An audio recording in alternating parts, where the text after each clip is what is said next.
হতে যাচ্ছে। শিক্ষকদের উপর লাঠিচার্জের অভিযোগ তুলে প্রতিবাদে রানাঘাটে বিজেপির রাজ্য সড়ক অবরোধ। উপস্থিত রানাঘাট উত্তর পশ্চিমের বিধায়ক পার্থসারথী চ্যাটার্জি এবং বিজেপির বহু নেতাকর্মী সমর্থকেরা। রানাঘাট কৃষ্ণনগর রাজ্য সড়কে অবরোধ। বিকাশ ভবনে মেরে রক্তাক্ত করে পা ফাটিয়ে মাথা ফাটিয়ে পুরুষ মহিলা নির্বিচারে অত্যাচার করছে এই খাকি উর্দিধারী পশ্চিমবঙ্গের মুখ্যমন্ত্রীর পুলিশ। এতদিন ধরে আমরা দেয়ালে পিঠ থেকে গেছে, জানি না এর অবসান কবে হবে। আর এই তৃণমূল কংগ্রেস নতুন করে জেলা কমিটি করছেন, জেলা কমিটি নতুন করুন পুরনো করুন, কোনো আপত্তি নেই। পথ অবরোধ কর্মসূচিতে এখানে উপস্থিত আছে আমাদের উত্তর পশ্চিম বিধানসভা 2 নম্বর মন্ডলের সম্মানীয় সভাপতি, শিক্ষক, আমাদের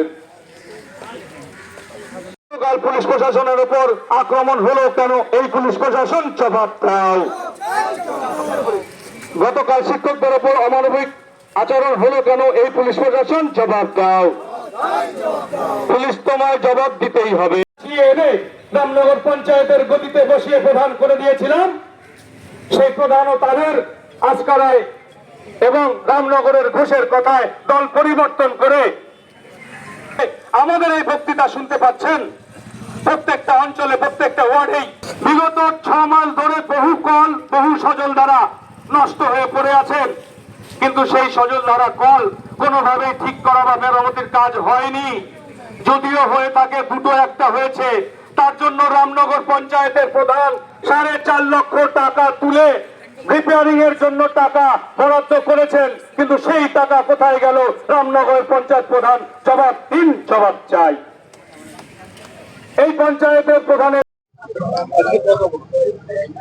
আজকে পথ অবরোধ এই কারণে যে গতকালকে বিকাশ ভবনের সামনে চাকরি দেওয়া যে সমস্ত শিক্ষক শিক্ষিকারা ছিলেন তারা আবেদন নিয়ে গিয়েছিলেন যে কারা যোগ্য কারা অযোগ্য, সেই তালিকা বারবার সরকারি পর্যায় থেকে বলা হচ্ছে প্রকাশ করা হবে, কিন্তু এখনো পর্যন্ত প্রকাশ হয়নি।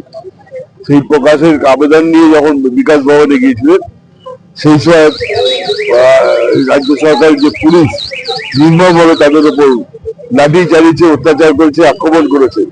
এবং শুধু পুলিশ নয়, ওই এলাকার ভাইস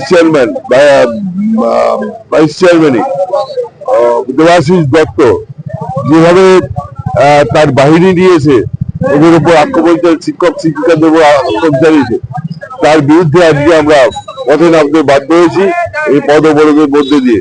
কিন্তু যে সমস্ত পুলিশ যারা সেদিনকে যারা গতকালকে লাঠি চালিয়েছে শিক্ষক শিক্ষকদের উপর, তারা হয়তো জানে না যে আবার একটা রায় আসতে যাচ্ছে সুপ্রিম কোর্টের।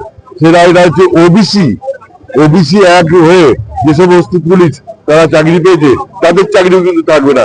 তখন তারা কি করবে? তখন তারা এসে দাঁড়াবে, তাদের আন্দোলনের পাশে কিন্তু কেউ থাকবে না। এই জন্যই আজকে আমরা অবরোধ করছি। অবরোধের মধ্যে দিয়ে এখানে যারা সামিল হয়েছে আমি সবাইকে আন্তরিকভাবে অভিনন্দন ধন্যবাদ জানাচ্ছি।